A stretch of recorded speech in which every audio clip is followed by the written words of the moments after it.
approximately 90%. For serious accidents are associated with improper risk assessment or failure to perform one. We know that risk assessments make a difference and can prevent major injuries, incidents, or even fatalities. You know, we should be tracking every job we pull on, plus retracking. You know, we're all aware of how fast our environment's changing around us constantly on these jobs. You know, we all understand what track stands for, you know, think to the task, you know, recognize the hazard, you know, assess the risk, control the hazard, you know, and keep safety first. You know, make sure you're using goal too, as well as track. Boys, get out and look. We've had numerous incidents backing into parked vehicles because employees are not getting out to identify hazards or controlling them. You know, drivers are not using their mirrors or backup cameras effectively. You know, eliminate distractions before backing. You know, park for success and eliminate backing whenever possible. Again, you know, you guys are doing a great job of it, especially over there on the Suntech job of staging where you're lining up, where you're trying to eliminate backing, you know, for the most part on it. Well, we need to get rid of that. What was that? So we need to get rid of that. Soon, hopefully soon, but hey, they're bidding on a job right now that's in I think it's in Garland somewhere, that's 1.4 million square foot warehouse that's through Suntech. So Melody already she told Groves yesterday if they get it, she's retiring, so. She told me that too. So, She's had Suntech as much as I have, right up to. between Suntech and your guys out here paving at Walmart there. I told you what they did yesterday. The Walmart ones? No, Or Suntech. No. Put it on hold, don't load it yet. Finally at 7 o'clock, he calls and says, okay, load it. I loaded there, and then he calls out and he says, you got one loaded yet? And I says, yeah, I got one loaded. Damn, it rained again. What the hell? Send them. So I had 4 trucks loaded, and they called up and says, don't load no more. We dumped all of it over the hill up Brought it there. up on the hill. I dumped mine on the ground down there. So, It'll come in a dump truck. and please be a spotter, you know, get a spotter to help everyone back safely. You know, remember, don't miss that opportunity to spot for somebody. If you pull up on a job, another driver ahead of you, you know, make sure you're getting out of your trucks. You guys you do a great job of that. Thank you for what you're doing. But again, make sure you're getting a spotter from the customer and that, you know. You've tracked, you've recognized all your hazards, do everything you can to control them, you know, and eliminate them. Make sure you're fit for duty. You know, every employee is responsible to ensure that they are fit for duty when they start. I know that this is a big one, and I can tell you right now, Especially when you roll trucks. there has been meetings in that through dispatch. They're trying to get dispatch, and Derek's telling them, you can tell people no. You know, trying to say, look, bring your graphs down. Say, look, this is your, and they understand. They're running drivers into the ground right now. We understand we need to start early occasionally, but every day is just, it takes a toll. And then just running us out to that last minute, you know. Yeah, so I mean, Well, you're keeping yourself awake all day with caffeine, and then they're finally like, hey, go home and go to sleep. Right. Well, I had to drink that Red Bull at 1 o'clock to keep me going. Now I ain't gonna go to sleep for 5 hours. Chances bouncing off the walls. So, you know, again, try to start your shift well rested, you know, and use any breaks to stay alert. Last year, you know, we had 2 drivers fall asleep while waiting at red lights, resulting in incidents. That was reported. Only 2 of them that was reported. And two of them that, you know, were a recordable incident, you know, where they did roll forward and hit a vehicle in front of them. Yes. At a red light, you know. Yep, that we know. Again, if you do, you know, you are fighting fatigue and that, pull over. Let somebody know, hey, I'm done. You know, I'm unsafe. But no one but you guys sitting behind the wheel of that truck know when you're safe or unsafe to be behind the wheel of that truck. If that was the case, I would never frickin' be here. I'd be in bed every day. You got an issue then. It's light. But again, if you need to, you know, say you're out to Rosette or somewhere and you're coming back and you're fighting and you need to, pull over, take a 15-20 minute power nap. You know, do what you need to make sure 2 you're hours if safe. you have to. You get yelled at, you know, you would. I need to cares? stop and take it. No.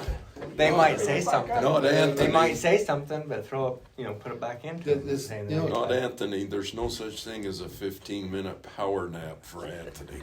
He's out as soon as the truck stops. Brake pops. Between Anthony and Chance, I've never seen two people that can fall asleep faster. Oh, Chance pulls out in that truck, hasn't really come to a complete stop, and his head's already on the steering wheel, and he's asleep. So. there is somebody that was worse. Destry Hansen. He could reach for his park brake and he'd be asleep. Be asleep. But I mean, if you can, you know, do what you need to. You need to stop, get out, walk around. You know, stop at the store, get you a cold drink. Just utilizing my down tag. I understand, you know. Yeah, the hours have been bad this year. There's been a lot of 1 a.m., midnight start times. And It's not the hours that you work, it's the time. Right, because we're getting screwed in hours. It's the time. that Yeah, you can start. work from 4 o'clock till 6 o'clock and feel better than working from 1 o'clock till 1 o'clock. Or midnight to, you know. Well, it's like I told Holfers, I says, yes, we are keeping legal. That's the whole look, legal. But these guys go home at 1 o'clock in the stuff to do, afternoon, they yeah. can't go to bed. Well, you still have things to do. Yeah. Well, you're not used to it. What do you, no one can force themselves to fall asleep. Right, so you just maybe pass it back up to the chain of command and stop setting us up for failure. That's their whole They're not. goal. As You they have say, an set us up incident for or you failure. snap on somebody, and the thing is that, you know, it's because you're fatigued, you're tired, you're worn out, you're stressed, you got a lot going on and everything, and then some idiot yells at you, you yell back, and then you get in trouble. The thing is, the company is literally setting you up for failure, and then once you fail, then it falls back onto the driver. Because we're the next scapegoat. you did a good job avoiding the shovel. I did. I did. I think that what it is honestly I was just too fucking tired to do anything about it. See there, it's a bonus. Did you ever get that video yet? 'Cause I caught that handle. I know John's been pulling videos, and then I don't know what he's got fully on it. So I'd like to see it too. I would love to see it. Like on a Benny Hill soundtrack or something. Yeah. We'll find out. We'll make sure. You know, to review it on that. But again, you know, do what you can. You know, we understand fatigue will take control. We Worse than drunk driving. again make sure you are wearing your seat belts and that with fatigue. You know, you all probably have seen the video or have heard about Brian Mons' accident out in Soda here a couple weeks ago. Without his seatbelt on, he wouldn't be with us today. You know, it saved his life. You know, his truck hit the ground at 39 miles an hour when it made impact, and you can just by watching the video, you can almost feel it through the screen. You know how hard he hits the ground. That truck does. You guys see this? There's a truck rolled into a ditch. A fully loaded truck rolled into a ditch. Oh, is it that black guy? No, No. this was one that was Smithfield. 2 weeks ago. A Smithfield driver He was up going to the in, mine in up in the Soda, mines. so. Minnesota. Caught- Right caught- in front of him.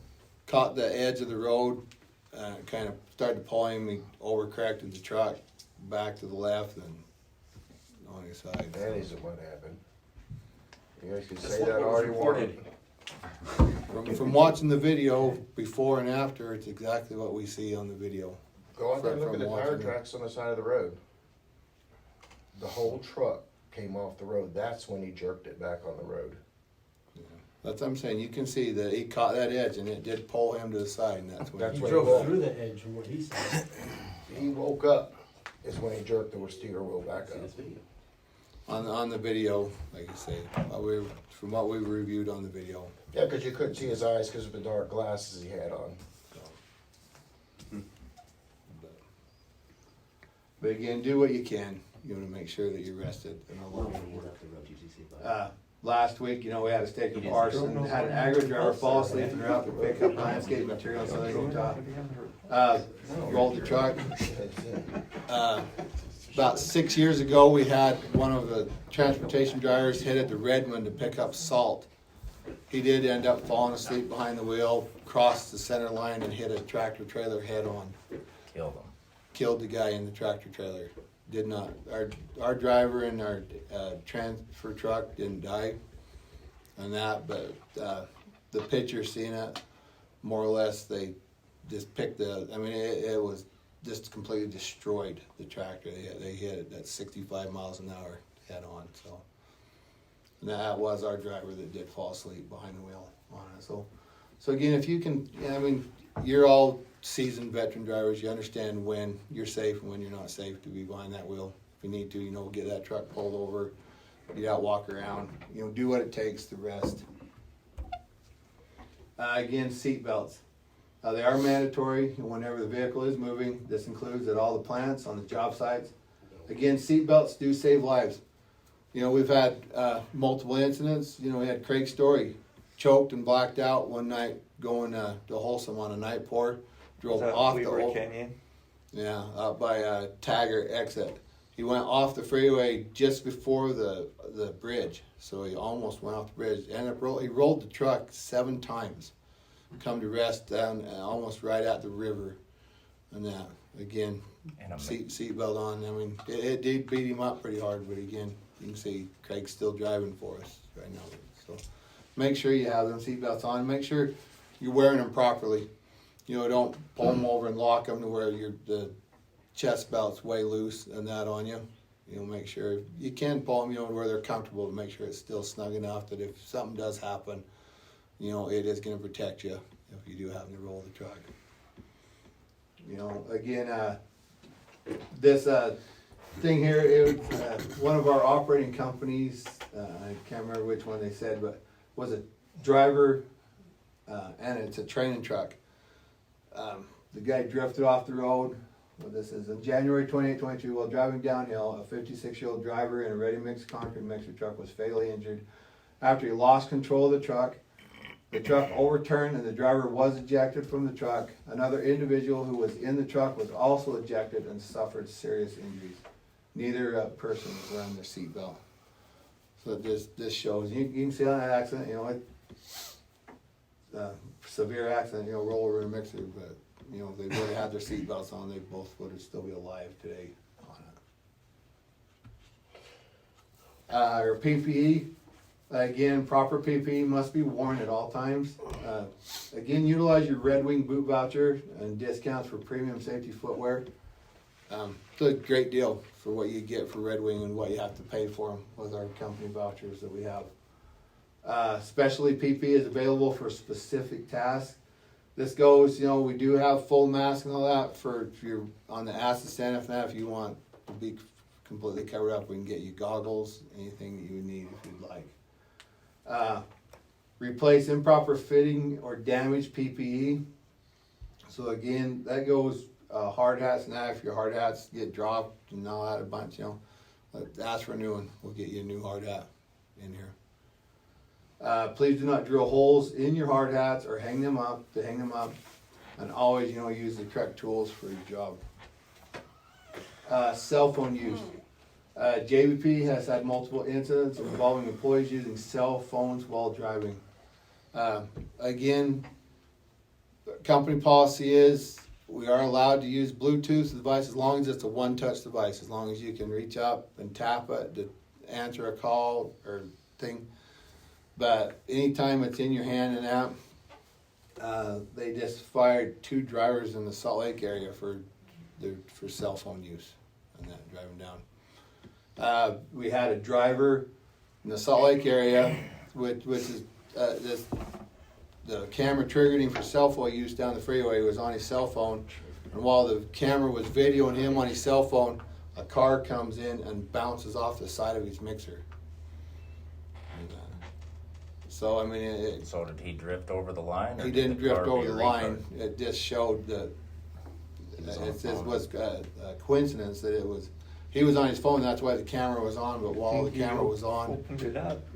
it, Catch that. it caught that car bouncing off the side of his radio. That just saved the company.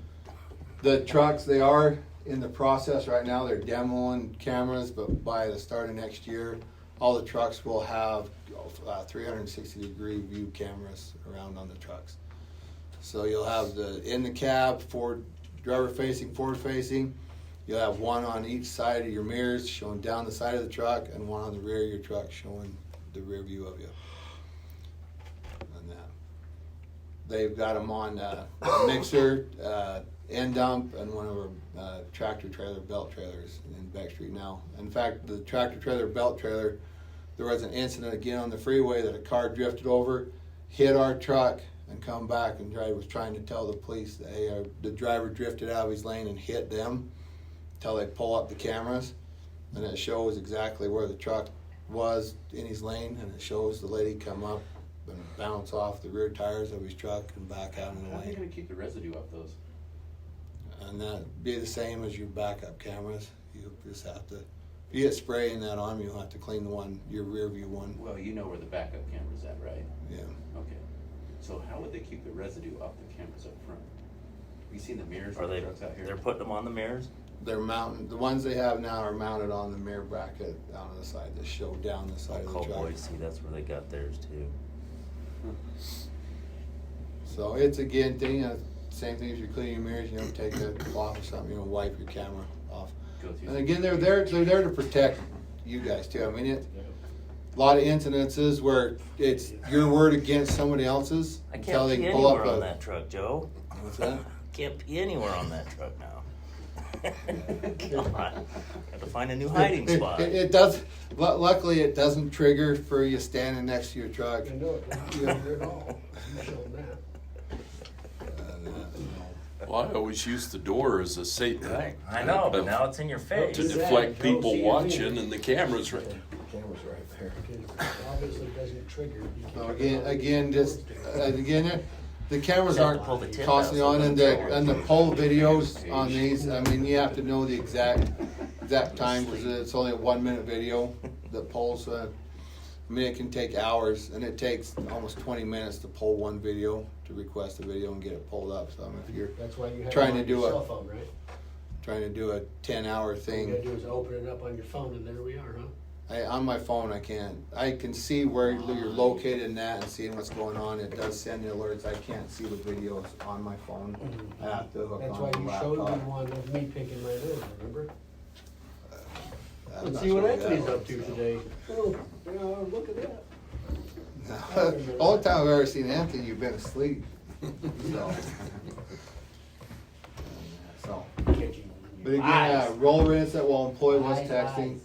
All employees must follow, America's Materials mobile phone electronic device usage policies, and there is a 0 tolerance on it. And again, let's all recommit, to working safely on everything we do, guys. So, gentlemen, we are now concluding our safety meeting. We're about to begin a meeting to discuss the upcoming NLRB election. This is the election where you will be able to vote to choose your union representative. We believe these are very important issues. We also believe you will benefit from hearing the information we are going to share. We believe this information will help you make an informed decision. I want to be clear, your attendance at this meeting is voluntary. If you choose to remain, you will continue to be paid for your time at the meeting. If you choose not to remain, you must return to work at this time. We promise that you will all be treated equally. Management and supervisors will not take any retaliatory action against anyone for any reason, whether you stay or whether you do not. We believe it is in your best interest to hear what we have to say. This meeting won't take long. If you stay, you will have information that will help you understand what is at stake in the upcoming election. The upcoming election is important to everyone. We believe it is very important for you to have all the facts. We hope that by having all the facts, you will benefit when it comes time to vote. Thank you. The meeting will begin as soon as Mike gets hooked up. So, and I'm gonna go get breakfast for you. What are you getting, Joe? What? This McDonald's again. It's the only thing that's open. This is it, Joe? Get some biscuits. All right. Mexican plate. I'm okay with McDonald's, just want biscuits instead of English muffins. What's today? August 4th? Yes, sir. This is disgusting. English muffins are like. You wanna write your to-do list for today? Eat a leather sandwich with complexion. You need a pen? Now I can read that. I'm done doodling for a minute. Joe, It's at the end of some reason I'm getting an incompatible in the end of video signal. Because we don't want two lines either. It's at the end of the this one. I should pick that up, that's all I did. That look like I honestly don't know. Foster, you think? I like that shirt. Why, because it has a Chevy on it? Yeah, we're all driving shit boxes.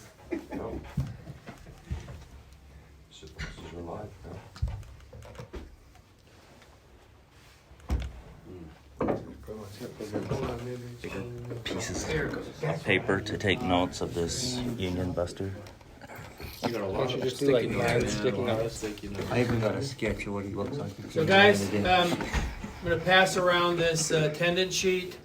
Do not sign it if you're not gonna stay for the meeting. If you're gonna stay for the meeting, Why sign does the it. company want us to know if we're staying for the meeting or not? Because if you're not staying for the meeting, then you need to talk to Scott and report to work. Oh, okay. Because it's paid company time. So, again, if you're staying for the meeting, sign it. Again, anybody who doesn't want to stay for the meeting, report to Scott, and he'll let you know whatever he wants you to do. Okay. If it's a nap, I'm going back to work.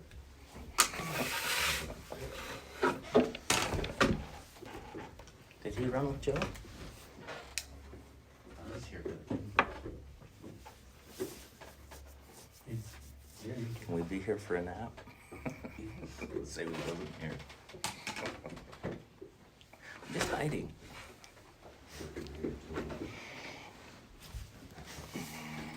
Cue Betty Hill.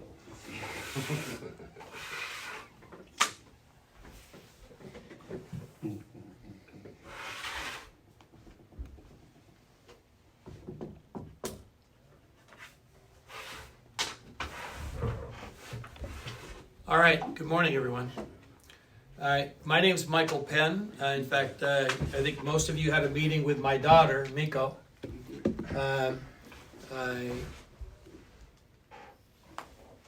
Did you? Yeah, okay. So I'm a former Teamster driver. I was a shop steward. Teamsters eventually hired me as a full-time organizer. So for years, my job was convincing guys like you to join the Teamsters Union. Eventually, I left the Teamsters. I'd become very disillusioned with the union. We're at On the East Coast. What's that? On the East Coast. Actually, I worked all over the country. Started in the East Coast. So East Coast. Worked out the West Coast. Joint Council 10 out on the West Coast. Worked different places throughout the country. Ever in Utah? No, it's Never Utah. black. Yeah, probably doesn't. just up the coast. California, Oregon, Washington. It's special. Actually, never worked here in Utah when I was in the Teamsters. So, Eat all of Um, it. Okay, you want to get this sign it. So Miko met with you guys, gave you certain information. This is, even though it's the same general topic, it's different information, right? It's information that wasn't covered in the first meeting. So we do know, and you may have seen the posters. I think they started going up yesterday. The notice of rerun election. So the NLRB has informed the company and both unions that the ballots are going to be mailed out a week from today from the Denver office of the NLRB at 2 p.m. on August 11th. The ballots are going to be mailed, meaning you guys should start receiving the ballots at home. My guess is Monday the 14th or Tuesday the 15th, right around there, you should start to see the ballots. Do you know when the And- cutoff date is for when? Yes, they can? the cutoff date is the ballots have to be in before the votes are counted. No, And the votes are going to be counted on September 15th. Don't they have a date that you have to be hired before? Oh, I'm sorry, that's To what you're talking about. receive Yes. a ballot. You have to have been hired before July 22nd Okay. to be eligible to vote in this election. And it's all ready mixed drivers, including apprentices, that are eligible to vote, right? No other drivers, not the dump truck drivers, not anybody else at Stake or Parson, right? It's just ready mixed drivers involved in the election. I believe the final count was 240 something drivers are going to be eligible to vote. I don't know the exact count, but it's pretty close to 250. I could find the exact count. So, again, in this meeting, want to talk to you a little about collective bargaining, what happens during and as a result of collective bargaining. And also I want to address some issues that have been brought up to Miko and me as we've gone around the different plants, right? So, because a lot of misinformation going around. The important thing is, everybody has a right to their own opinion. Nobody has a right to their own facts. So at least make sure you have all the facts and then make up your mind, right? The beauty of this whole process is it's a secret ballot vote, right? So everybody gets to vote to what they truly believe is in their best interest and their family's best interest, right? When it comes down to it. But again, make sure you do have all the facts and all the information. So no one can predict the outcome of collective bargaining. So if anybody tries to tell you, look, if we vote the Teamsters in, this is what we're going to get, or this is what's going to be in the contract, they're lying to you. And I don't care if it's somebody from the company telling you that, if it's somebody from the IUCH, if it's somebody from Teamsters Local 222. 222 doesn't say that. Well, I'm just saying, I don't care who it is. Yeah, they don't. If anybody tells you that, they're lying to you, right? Because no one can predict the outcome. No one has a crystal ball. So I'm certainly not going to try to do that in this meeting. I'm here, though, to make sure that you have facts. I'm going to tell you what the law says. I'm going to show you the Teamsters' own documents, right? What they say, their rules and regulations surrounding collective bargaining and grievance handling and things like that. Again, we're going to talk about what can or may happen if you go down this path. So, one thing that Miko and I have heard from drivers who are considering voting for the Teamsters, one very common comment is, something, they'll say, I'm not saying that the officers of the IUCH are bad guys, but they're drivers just like us, and so they really don't have the juice. When they go to the bargaining table with the company, what are they going to do, right? They don't have really the power to force the company to relinquish control of how they run the company. They don't have the juice. So that's very, very common. We've heard that. And so we think the Teamsters, they're a big union, right? 1.25 million members in the United States and Canada. And they're gonna come in and they're gonna be able to limit the company's control over us. So I just want to, anybody thinking that way, I hate to burst your bubble, but no matter what union represents you, no union has the authority to tell J.B. Parson how to run the company, right? They're going to run the company the way they want to run the company. And to prove that to you, every union contract in the United States of America has what's called a management rights clause. IUCH has a management rights clause in their contract with JBP. Local 222 has a management rights clause in every contract that they have. This is the management rights clause that Local 222 has in their current contract with Geneva. Right? as you can see, it says, the employer meaning here Geneva, right, in this case, the employer retains the exclusive right to manage the business of the company and the direction of the working force. Among those exclusive rights of the company, but not limited thereto, is management's right to operate and manage or close down the operation or any portion thereof, to direct the workforce, to hire, schedule, promote, transfer, lay off, and discharge employees, to maintain the efficiency of employees, to establish and enforce work regulations and rules of conduct of employees, to determine the type of services to be performed, along with all other rights that have traditionally belonged to the company. So does that sound like a union that limits Geneva's control over running the company? Of course not. That right? sounds just like our contract too. That's very right. That's exactly right. And that's the point I'm making to you. Yeah. That no matter which union represents you, no union can tell the company how they're going to run the company. And I've heard things, that are very naive from some drivers who are talking, I heard you guys complaining, and I understand it, about a lot of early pours, right, that you're going through. I've heard some guys say, no, the Teamsters are going to get in and we won't have to do early pours. I mean, of course, that's horseshit. Of course you will, because that's what the customers require. And, your paychecks may be signed by J.B. Parson, but really your paychecks come from the customers, right? They're the ones that pay your paycheck. Without the customers, you don't have jobs. Without the drivers, the management's not helping. And again, that doesn't matter whether it's IUCH, whether it's Teamsters, whether it's operating engineers. It doesn't matter who is representing you. That's the case, right? So sometimes employees will say, well, hold on a second. If the Teamsters get in, they have to represent us fairly, right? And yes, they do. Just like IUCH has that legal obligation under federal labor law. Under federal labor law, any union has what's called a duty of fair representation to their members. And that's the reason why. Has Donald read through this? Because he does some shit that he shouldn't. Donald, meaning your treasurer of the IUCH? Whatever he thinks he is. Yes. Secretary. Yeah. Or secretary, I'm sorry, secretary of the IUCH. I don't, has he read through, you mean this presentation? I don't think he understands. Okay. I All think right. you need to sit down and instead of doing Teamsters, you need to do IUCH. Yeah. Well, IUCH is the devil you know, right? I'm talking about the devil you don't know, right? Or at least most don't know. What? So. IUCH? The devil I don't know?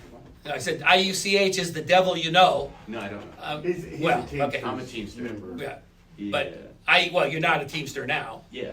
Huh? Yeah. Oh, you're still a dues paying member of the Teamsters Union? I'm vested with them, yes. What does that mean? I'm vested. Vested meaning in their pension plan? Yeah, I'm vested with them. Okay. I work with them. It doesn't. I Well, work with them. are you on their payroll? No. So I'm just trying to understand. That'd be public record. When you say you're a Teamster, I'm a Teamster, yeah. what do you mean by that? I'm a Teamster. Just like you as a Teamster. Yeah, but I'm no longer a Teamster. But you're still collecting a pension. Sure. Yeah. By the way, a very small percentage of what they told me they were paying Can me. you show Huh? what you're collecting? I'm not going to show you what I'm collecting. Why not? I mean, I could bring in W-2. the letter I get from the Department of Labor every year that tells me what I'm getting. Right? I don't have it. I don't have it on me. Can you pull that up? I mean, can you get that to me later? Or? Yeah, I can try to provide it to you later. Yeah. Try as like a 50-50. Well, yeah. I mean, I'm not going to promise. I don't know if we're going to see one another. Right? Well, you know where I work. Yeah. You're going to be here for a while. You got a contract here, so. I don't have a contract that has exact dates. I will be here. I will be here through Thursday of next week. I can tell you that. I know So you got that. Thursday to next week. Uh-huh. Yeah. You got a little team. So anyway, the All point is, Point. the point is, every union has what's called a duty of fair representation, and that's why there's a grievance procedure in every union contract. Whether it's used a lot, whether it's used almost never, it is still in the contract because that's the way that they meet their obligation of their duty of fair representation. So in any grievance procedure, there's a series of steps, and almost all union grievance procedures have between 3 and 5 steps, right, in almost every contract. The last step is always arbitration, which unions use very rarely, because the unions by law have to pay half of the arbitration costs. Unions don't like to pay anything out of their own pocket. So it's a very, very small percentage of all grievances that actually go to arbitration. So what happens if you got fired from Parsons and you file a grievance against the company and you're not no longer an employee? How do you know if somebody follows up on it? Oh, They don't. No, well, My guy got fired from here. Okay. He filed 2 grievances with the company. Nothing ever happened. Mhm. I know if you file a grievance and you're a Teamster, the Teamsters will do something. not necessarily. I'm going to show you. In fact, But I'm just telling Well, you. From we got They proof, right? huh? They did. They did what? We got that right here that happened. Fought for me. Fought for you? Yeah, arbitration, yes. Where was that? Geneva Rock. So why aren't you there? Because I don't want to work there. That was a personal preference because I don't want to work under the Richies. Okay. So they fought for you. You went to arbitration, and they won the arbitration for you. Okay. On my behalf. Okay. Well, great. I'm glad to hear that. And then after that, you left anyway. Yeah. They actually called me back up and said, "Do you want your job back with Geneva Rock?" And I said, Uh-huh. and I turned it down. I signed in my resignation. Yeah. Teamsters must have been happy with that they fought for you and then you left anyway. Yeah. I would have been pissed off Why? as your Teamster rep, No. right? If I went to the bat for you and saved your job and then you left anyway. That's because you've never been in Utah, Mike. I've been in Utah. No, we already asked you at the beginning. No, I Did haven't. you I work- did never you worked work- as a Teamster in Utah. There you go. You said that you've never been to Utah. Okay, sorry. You've never worked Teamsters in Right. Utah. Okay. Yeah. Okay. So what does that have to do with anything? You don't know anything about the 222. Yeah, I don't claim to Okay, then. to know 222. What does that have to do with anything? You should go get to know him. I just said human nature. I know that if I had fought when I was a union official, if I had fought for a guy In to save his California, job, and then he gave me York. the middle finger and said I'm leaving anyway, I would have been pissed off. No. Okay. No, that's the whole. That's what's different about 222. Okay. That's what's different about Grant and Spence and them. They're a different breed. Great. Well, Yeah. good. They're not so different that a lot of their members file legal charges against them, which I'm going to show you. So I don't think That's they're their that legal different. Huh? That's their legal right. Yeah, of course it is. Yeah. So it just means that there's a lot of How unhappy many- members of how Local many 222. ex-employees have filed Huh? legal charges against Jack B. Parsons? Yeah. Well, they'll say All right. 0 if you They'll look say it up. Those 0 0, but- because they don't file them. That's what I'm saying. So Nobody knows So, about it. yeah, that's the whole thing. Yeah. Anyways, go ahead, Mike. Yeah. I've So actually heard about quite a few people doing it, but they actually never file a grievance, so there'll never be one. Did you? Okay. So it's So not should- reported on. Not reported on because they're no longer employees, so they don't have to file it. no, the union never has to file a grievance, right? Yeah. So I'm going to explain that. So the first step of any grievance process is you go directly to your plant rep, or in the Teamsters is your shop steward. They then generally go to the union's business rep or business agent.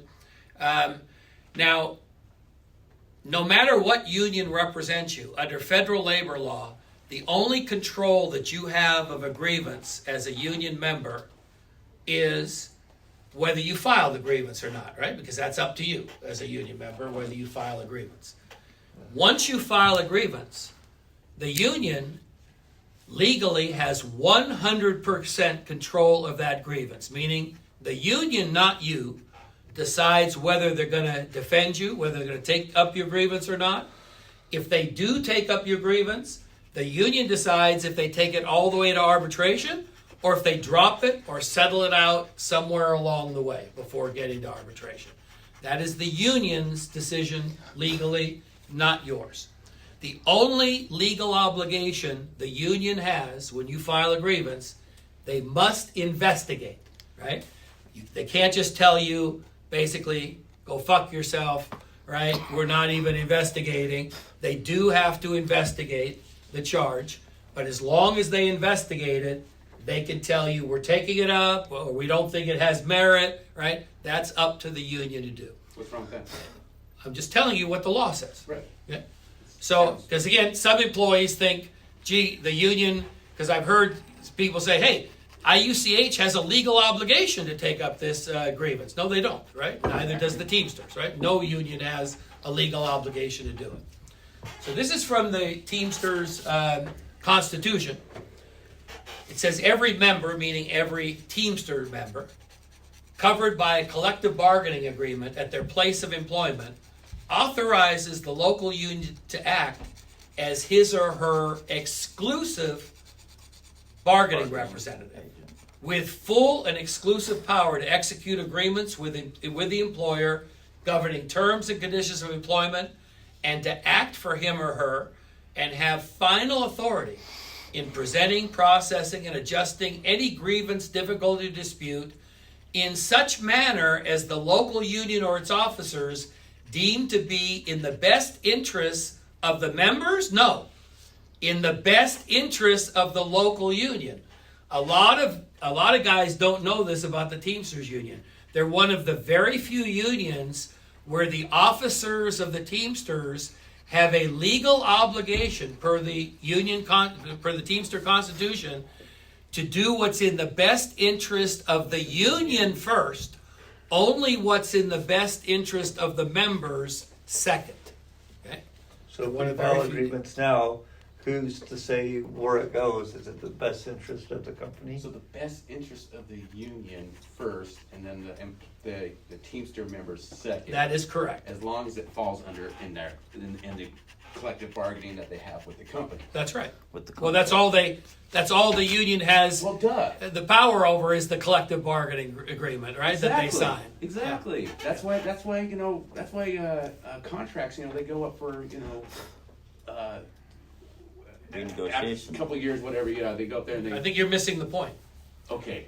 The point I'm making is So what you're saying? most unions, So if you have a contract, let's say you have a contract with Parsons, right? okay, and let's say Parsons starts to deviate away from your contract, your agreed contract, your resume, Right. okay. You're going to step in with your attorneys and you're going to address the issue, correct? At least I have the right to do You that. have the right Sure. to. Okay, so Yeah. what's the difference? We're talking about a whole different thing. No, you're just exactly Right. right there. They're But- going, so in the best interest. There are many Of there your are there are contract. many clauses in any contract that are open to interpretation, and that's why there are lawsuits, and that's why there are judges that decide on many contract And that's cases. because So- there's always loopholes in the language and everything. Right. The So, language but has to be what I'm finished. saying is, as an Yeah. official of the Teamsters, they have an obligation first to protect the best interests of the union, and only second of the member. That's the point I'm making. And this is taking place where? What do you mean? It takes place all over the place. Okay. So again, But you're like 222, right? it continues. It also goes for 222 because they are subject to the Teamster Constitution. So- By the way, ask Spencer Hogue Okay. or ask Ms. Cowan.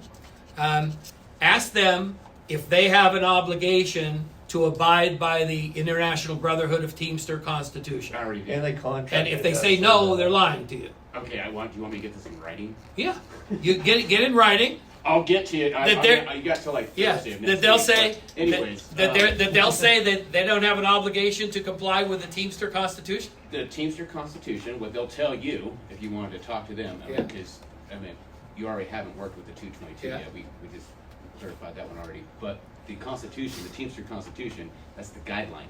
No, it's not the guideline.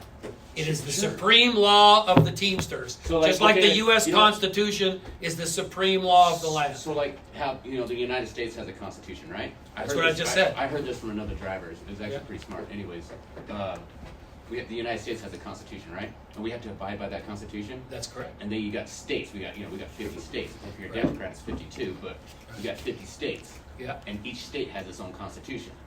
Yes. Yeah. But But- no state constitution can conflict with the U.S. Constitution, just like no local bylaws can conflict with the International Brotherhood of Teamster Constitution. I think you need to read up on your constitution. No, I think you do. No. Okay. All right. Well, anyways, we Yeah. can run circles Yeah. on this one. Anyway, But, yeah. So But the U.S. Constitution is the guideline that the majority of the 50 states, there are certain powers that the federal government has and certain powers that the states have, right? Okay, there's like It's a lot of clearly things- enumerated in the United States Constitution. And there's like a lot of things that you cannot do in California. There's a lot of things you can do That's here correct. in Yeah. Utah. But Because there's two different constitutions under the main constitution. You see how that works? of course I know how that works. Oh, well then. So the point, yeah, but you're absolutely wrong when you say that Local 222 can do anything that's in conflict with the IBT Did I say Constitution. that? Huh? Did I just say that? Yes, I you didn't- did say that. I didn't say that. Mike. I'm sorry. What's your name? Jimmy John. Jimmy. Okay. Well, anyway, I'll let people decide for themselves about everybody's credibility For sure. here. That's right, because at the beginning, Yeah. we based this upon everyone can have an opinion. That's right, That's right. but not their own facts. It's not their own Okay. facts. So You again, got as facts. You got it facts. continues to say that, What's that? if that's the best you can do, that is so weak. It's not even Is this the current. best you can do? It's This not is even so weak. it's not even current information. Go on, Rat. Go on, Rat. So again, it goes on to say the local union and its officers, business representatives, and agents may decline to process any grievance, complaint, difficulty, or dispute if in their reasonable judgment such grievance, complaint, or dispute lacks merit. Okay? So again, just understand that about Local 222. So, as Miko, I'm sure, mentioned to you, if you become a member of Local 222, because remember, Utah's a right-to-work state, just like no one can be forced to be a member of the IUCH. Nobody can be forced to be a member of Local 222 here in Utah. But if you choose to be a member, your dues are about 4 times what your dues are with IUCH, right? 2.5 times your hourly rate of pay plus $1 towards the per capita that the local has to pay the international. So as drivers, currently you make $32.33. Obviously, if you're any apprentices in here, make 85% of that, but $32.33 is the full driver rate here. That means your dues with Local 222 would be just over $81 a month. How much are the dues for the ICHA now? $5 a week. And what does that get them? So Damn. You got a pretty good contract. As an outsider, got a pretty good contract. Mike, you're Well, no. was you here 30 years ago to see the previous contracts? From then to now, it's a wage. That's all it is. Meaning they've improved wages, you're saying? No, the wage is it, but it doesn't compensate for the cost of living and anything else that goes up. Well, what are your wages here compared back to then. Geneva? Teamsters is actually going to get them a better deal. Gonna get that. Well, yeah. We'll see. No. I'm just saying here we Yeah. used to get paid overtime after 8 hours. We used to have company paid insurance, and now all of that's gone. Right. But I've got a contract of a CRH company that is Teamsters. the wages is that different. says So they do get that stuff. when you look That's not a contract that CRH, it's not a first contract they negotiated. You're talking about the one they're showing from Oregon or Washington. That one is a company that had a Teamster contract for 50 years that they bought out. So that's a very different situation than negotiating a first So contract, I'm like just- night and I'm day. just saying when you that's look what at they our thought what wage we used compared to Geneva's wage is lower than ours right now. Per hour. But their health insurance and everything's already taken out of their wage before they get their dollar It's not sign. taken out of their wage. It's paid for by Geneva. Yeah, It's yeah, not what- taken out of employee What I'm wages. saying though is ours, when you get your health insurance, you start deduct your health insurance No, I off get of it. your wage, and then Yeah. you did your dollar amount. You'll be making less Right. than what Geneva Right. drivers does. Except But I don't they know that- already they cut it before they see it. Yeah. We cut it after. So if you looked at the dollar signs before and after, we would make less. Not necessarily, It is. depending on. If you do the math, if you do the bottom of the barrel to get the health insurance, you will make less. Well, per hear me hour. out for a second, because a lot of guys don't do all the math. If you're contributing to your 401k here, and you're Yes. contributing 5%, there's a 5% company match, 5% of your Yeah. gross wages, plus 6% on top of that, even if you don't contribute anything. If you add up that money all of a sudden now you see how much your wages go up. You do the math now, I have. then you'll find they that you're take very our- comparable to Geneva. Our company gives us a layout, how much money Yeah, they pay so- us a year. I've done it. So Okay, we so make, then- we make less an hour. Can't be much less. Has to be It's very like close. $1.50. Huh? It's about $1.50 less. I don't think so. Okay. I'd like to see Are that. we always in the wrong, Mike? Yeah. Well, I'm just telling you, you're I've not- done it. Yeah. I've Okay. done the math. Your guys Let the guy talk. gave us the Yeah. deal. Yeah. I'm just saying He it's is something to be talking. aware of. He is talking, Not but really. You guys are You guys are talking. doing all the When you arguing. get a sentence out. Yeah. No, I was just So- saying though, when you talk No, about wage, it's a fair point, but I'm saying I I'm not actually. trying to Finish bicker your with stupid that. sentence No, and then but then I'm sorry. argue We it. should. Chance. Chance. So Chance, Yeah. you're raising a valid point. Yeah. But I'm saying I've also done the math, and Yeah. if you're maxing out on your 401k plan, and If with you that can, 6% company match, you'll see that it's very comparable to Geneva's package. Yeah. It's not $1.50 an hour difference. So I would like to see your Well, with numbers. the family plan and stuff, so it really Yeah. varies from person to person. That's true. because Yeah, everybody, I agree. so everybody can max out their retirement the same. Yeah. What I'm saying is when you add in your health insurance, your Yep. health insurance is different. Darren's is going to look different. Yep. What he pays per Agreed. week per to me. Agreed. So like No, when I do mine, Yep. what I would get where my health insurance would be, mine is lower because Okay, I have a all bigger right. family. And I don't I don't Yeah. contest that. You said you did No, the no, math I'm on just saying, yours. hey, Yeah, well, Yeah. all I was saying is, hey, pay attention to everything. that's right. I'm not saying that one's better than the other. Yeah. I'm just saying, hey, when you look at wages, you want to look at when you're getting Your a own. wage, what you're getting. Right. No, it includes Your all the wage- benefits yeah. and everything else. Right. Yeah. I just wanted people to be aware of that. Yeah. Yeah. So. And by the way, but one piece of misinformation that is going out around there Yeah. is some guys think that if you bring in local 222, you automatically You don't. You don't, Automatically get it, right? yeah. You know that, right? It We has to know be it's- negotiated. we all know it's And the company negotiated. has the right to say, no, Yeah. we're not gonna pay into the Teamster pension plan or health and welfare. Yeah, plan, yeah. right? It's all It has to negotiation. be a Yeah. negotiation. It's all negotiated. That's what you right. said at the very beginning. That's You right. cannot say, That's what Exactly. they've we're said. getting this, That's what we're not these getting guys that. have said. Exactly. So, again, just like every year, we have to send in our income tax returns to the federal government. The union has a very similar obligation. Every year, they have to send their financial statement to the U.S. Department of Labor, right? Yeah. And so What form's that called? LM? it's called the LM2, Okay. okay? Actually, for a That's public record. it's public record, absolutely, yeah. IUCH did it LM3. Yes, they did it LM3 because they're so small, right? I did it for Exactly. 9 years. Yep. Okay. So, this is the front cover of their LM2 from last year, right? Calendar year 2022. You can see it's signed by Marty Cowan, the president of Local 222, and Spencer Hogue, the secretary treasurer of Local 222. This is again for calendar year 2022, right? The last year. And this is the most important page on the financial report. On the left side is cash receipts. What did Local 222 take in during the year? The right side, cash disbursements. What did they spend net of taxes? Meaning the amounts they spent are higher, the gross is higher, but this is net of taxes. Okay? And so if you look, Local 222 actually took out $3.25 million from their members' paychecks last year in the form of dues. They also took out, Miko may have mentioned to you, if you're a member of the Teamsters, dues is not the only thing that can come out of your paycheck. There's their fees, fines, assessments. Local 222 took out another $30,651 in those things.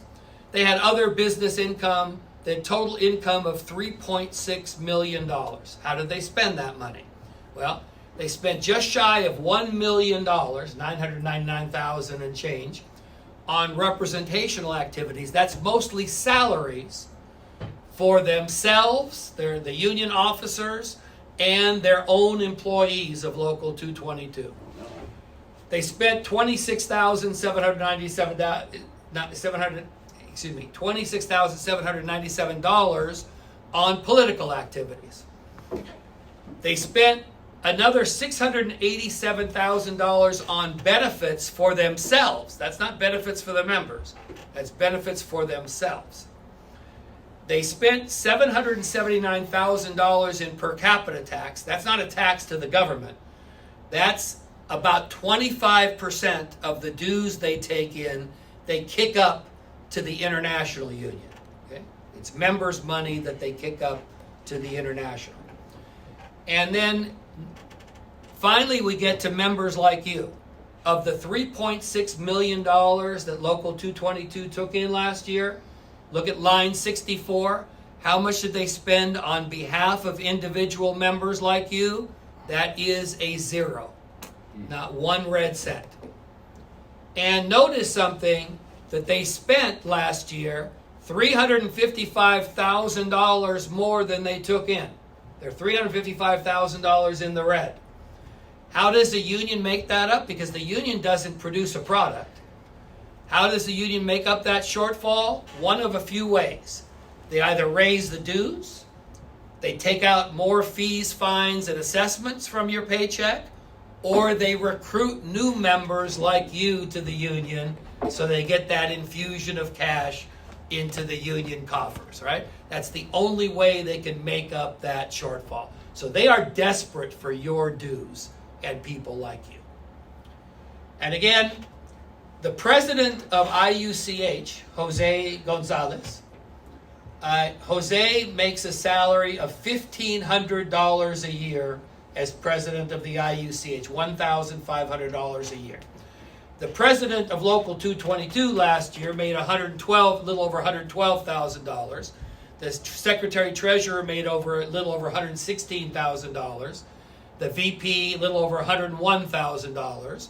And if you look at their business agents, Grant Edwards, $104,000, Jeff Kendall, $100,000, Alejandro Rojas, $79,000, Jeffrey Stefton, $102,000. And again, there's more. I'm just showing you, giving you examples. You guys can look at the report yourself. What does Parson pay you? See?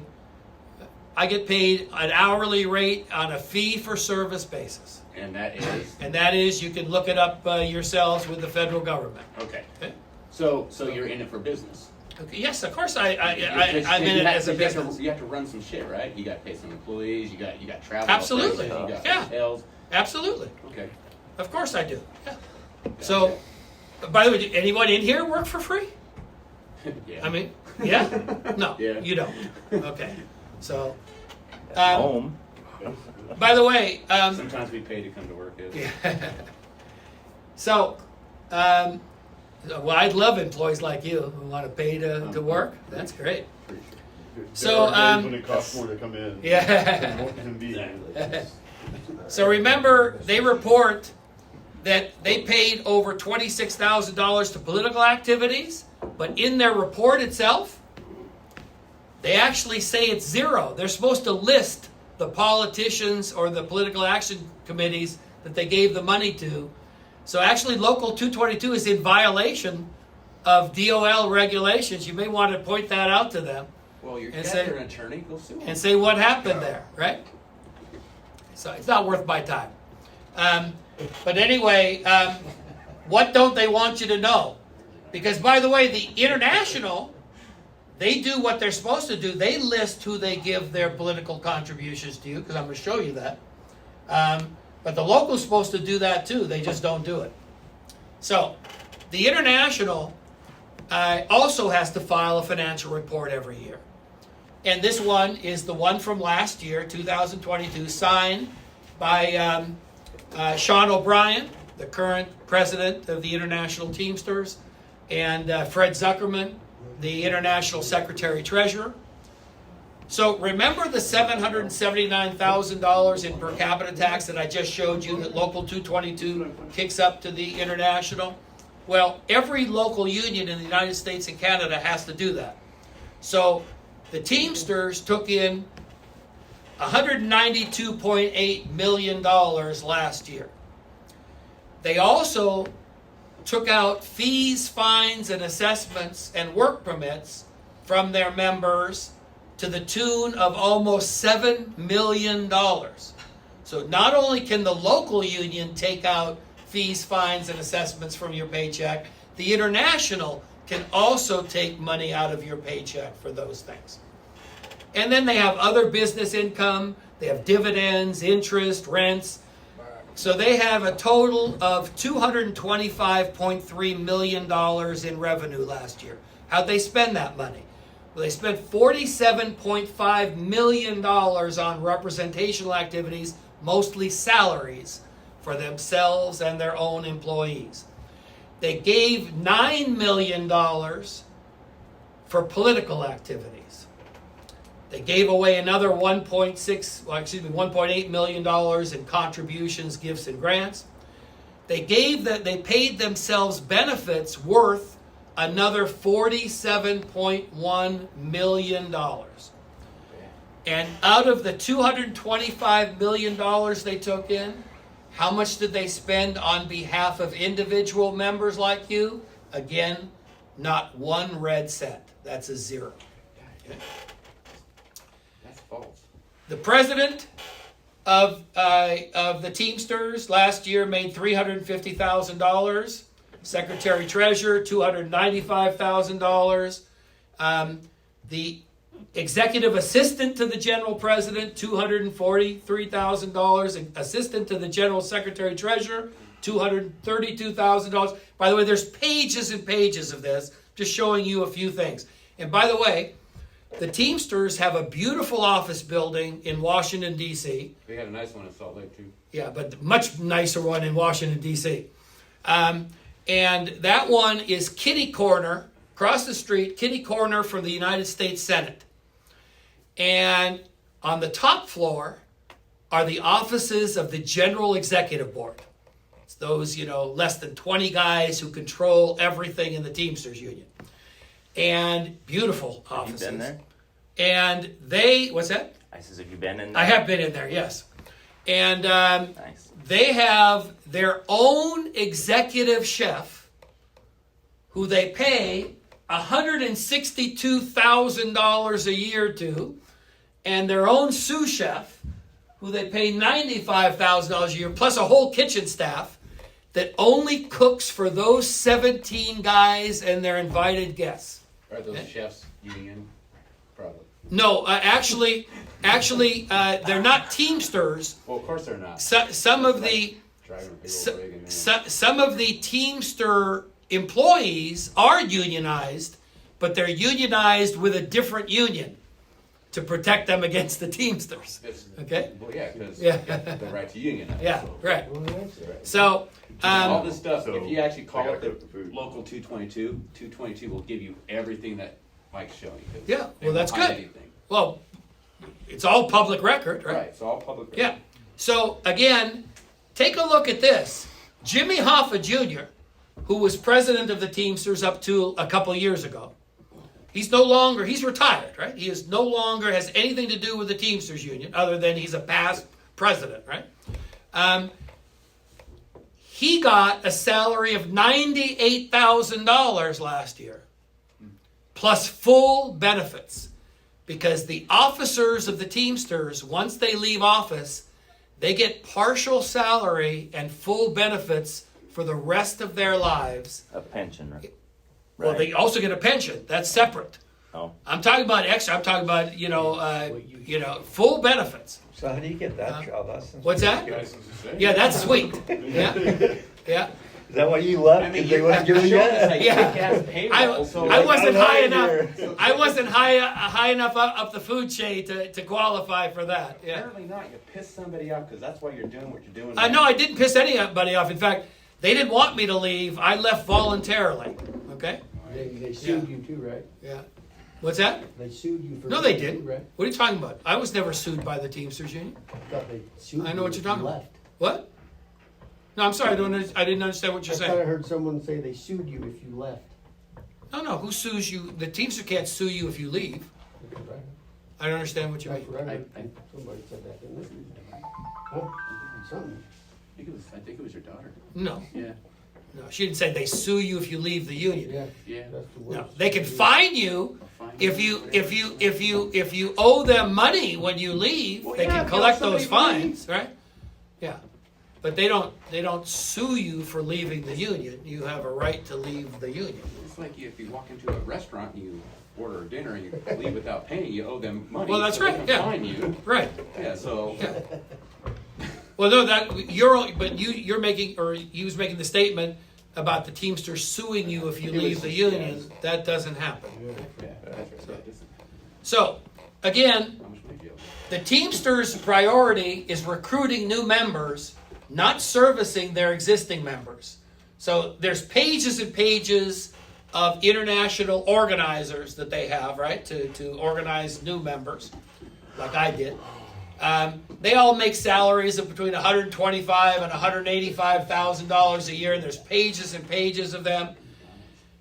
Not only that, the guy they pay to maintain their office building in Washington, D.C., they pay him $123,000. But what do they pay the guy who handles grievances for the members? $11,000. So they know once you're a member, they got you by the short hair. So they don't spend a lot of money servicing their own members. They spend tons of money on trying to recruit new members. And then they have pages and pages. Remember, they donated over $9 million last year for political activities. And if you look through, this is just one page of 20 pages of this stuff. If you look, they gave $50,000 to America Votes, $135,000 to Catalyst, $75,000 put Michigan First, $100,000 to Economic Policy Institute. There's pages and pages of this stuff, $9 million worth. If you go on their websites, and I encourage you to do that if you're interested to see where your money goes if you're a member of the Teamsters, they are all far, far left-wing organizations, and they don't try to hide it. You go on their website, they're very open about what they do. It wasn't always like that when the Teamsters. When I was first in the Teamsters in the 1970s, Teamsters used to give money to the NRA. They used to give money to, they gave money to Richard Nixon back in the day. Hey, he's a Republican. Yeah, that's what I said. But that was back in the day. Right now, it is completely the far progressive end of the Democratic Party that they give their money to. So if that is your by the way, I don't care what your politics are. I'm simply trying to tell you, if your politics, if you're part of the far left progressive wing of the Democratic Party, that you will like where your dues are going. Once again, that's a weak argument. If you're not going to like where they're giving your dues. And well, weak or not, that is the fact. Right, it's weak. And the point is, well, to you, some employees are bothered by that fact. Okay, because I knew many members of the Teamsters who didn't like the fact that they didn't get to vote, and the executive board decided to give the money to those organizations. Yes. Well, it's like when we donate to our own politicians here in the state. I don't like my money going there. Yeah, yeah. And many members don't. Shop, you Do I? You can shop at Walmart, Target. No, why do you think I have that big ass garden over there? I shop as little as I possibly can because I don't want to get my money in the I mean, if people donate in the state that's Republican to Mitt Romney's still a far left. You just don't see it. Yeah. But the point is, Yeah, I know. the point I'm saying is, Politicians as a member of the Teamsters, you do not get to vote on this stuff. This is decided by the General Executive Board, and they just take your dues money and they decide where they're going to spend it, right? That's the point. It's not a democracy. So, we're just talking about grievances and how happy Local 222, Jimmy was very happy as a Local 222 member apparently. But not all Local 222 members share Jimmy's rosy view of Local 222. Right, they turn out And- like Mike Pence later on. Go ahead.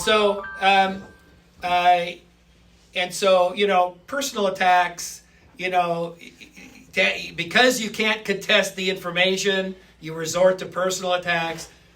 Ask me if I give a shit, Jimmy. Ask me if I I mean, give a the shit, point my is, friend. the point is, everybody needs to focus on the facts. Personal attacks are a cheap trick that when people can't contest the facts, they start attacking you personally, right? I'm not contesting the facts. Yeah, I know you're not contesting the facts because you can't. Okay, so you attack me personally, right? So, as I said, I don't give a shit. Mike, I don't give a shit either. the, Stop personally attacking me. I'm not personally attacking you. You are. How am I doing that? You're calling me out by name, staring at me, and pointing at me. So just, Well, because you're making comments. well, yeah, I'm interacting with you. That's fine. So, Is that so all I right? can. So can I respond? Interrupting me. Can I respond? Well, of course you can. Okay, so that's not an attack. And I'm just giving an opinion. It's Yeah. not an attack. Okay. You made a few comments, but okay, I'll let everybody else judge. So again, if you're unhappy with your union, and this is any union, you can't go take the union to court, at least not initially. Your recourse is you have to file what's called an unfair labor practice charge, or ULP, against the union with the National Labor Relations Board.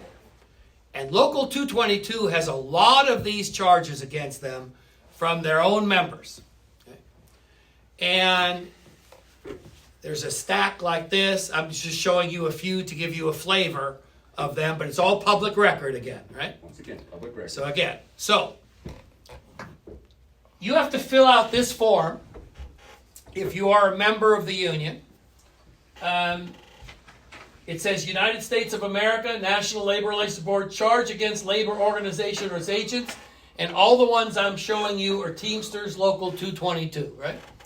This one happens to be by a UPS employee, represented by 222, and his charge is he's saying Local 222 refused to let me and a number of other Teamster members to transfer to a new facility being constructed by UPS. Instead, they let others from a different facility bump them who had more seniority, right? So again, that can happen in the Teamsters. This is the most common, and there's a ton of these, this is the most common charge against Local 222. This, by the way, this happens to be an employee at Geneva Rock, okay, who says, the union, Local 222, has failed to represent me on my grievance. What was the grievance? I don't know. It was probably something weak. Could have been. So therefore, Right. since it's a weak grievance, they're going to look at Yeah. the best interest, and so therefore say, sorry, that's. And that could be. I've seen that so many times. Yep, that could be. So it's bad. No, but it's just that I don't know. I know there's a lot of these charges filed, and I would agree with you. From my experience, I'm sure some of the grievance filed are very weak. I'm sure others are not so weak, right? Where they deserve some representation, right? And they usually get it. Well, Out of 222. it doesn't seem like it when you look at the But we number don't know of, what this one of is, things. Mike. I don't. So Right. no boy. To you. So again, here's another one that they refuse to take up his grievance for arbitrary or discriminatory reasons or in bad faith. Here's one that it says Local 222 has violated the law by refusing to honor the revocation of dues checkoff. So what this was is if you're a member of Local 222, Utah's still a right to work state, right? You have a right to resign. In this case, this member resigned, but the union, Local 222, kept taking the dues out of his paycheck. So he had to go to the National Labor Relations Board to get Local 222 to stop taking the dues out of his paycheck because they kept doing it. Here's one again. Local 222 has failed to process my grievance and failed to represent me. No. And here's one. This was an employee who was fired. Says Local 222 has failed to fairly represent me by not presenting my case for reinstatement in the grievance process and not presenting the evidence that my termination was unfair. So they even refused to present the evidence that he wanted them to present in the grievance process. So again, just to give you a flavor of the kinds of charges that Local 222 members file against their own union. So, what can happen during collective bargaining and as a result of negotiation? So, Miko may have mentioned the fact that when the union is in negotiations with the company, the two sides have only one legal obligation, and that is they have to negotiate in good faith. They have to try to reach an agreement.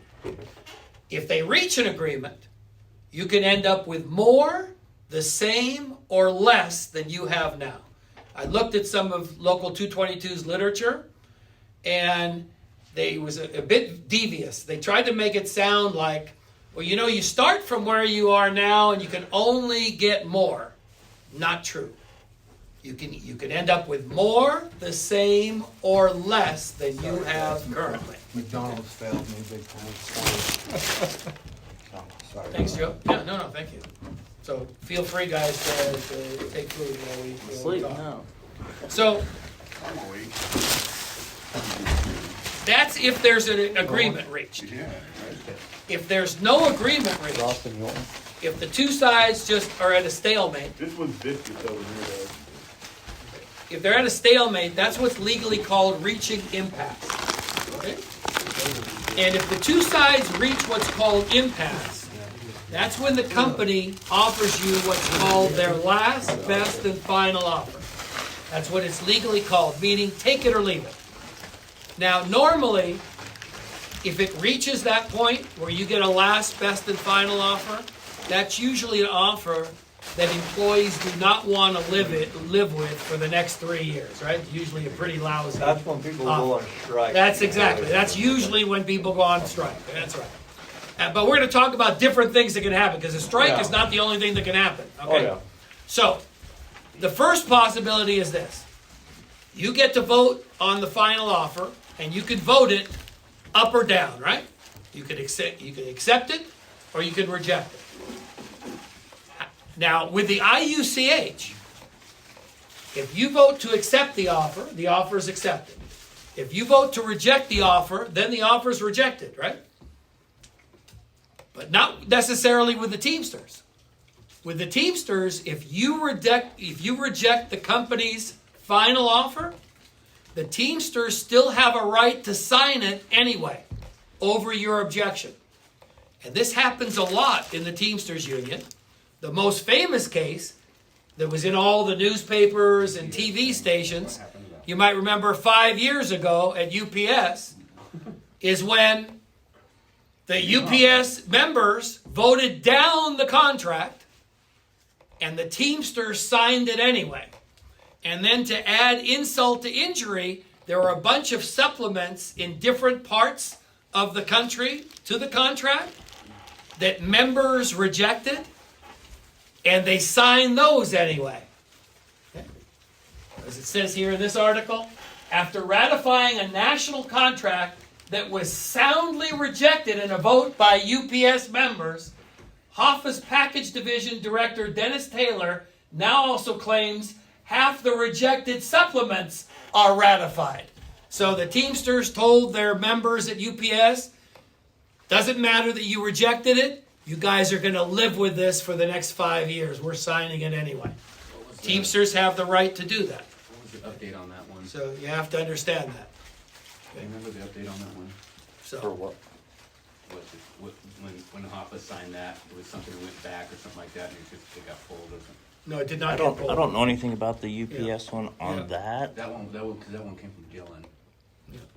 This So- one was UPS on that one. You guys Google it yourselves. Yeah, I'd have to. You'll see it on. yourselves in all kinds of newspapers across the I don't country and remember. TV stations. Yeah, we talked to a UPS driver. It was that got redacted or something like that. It did not.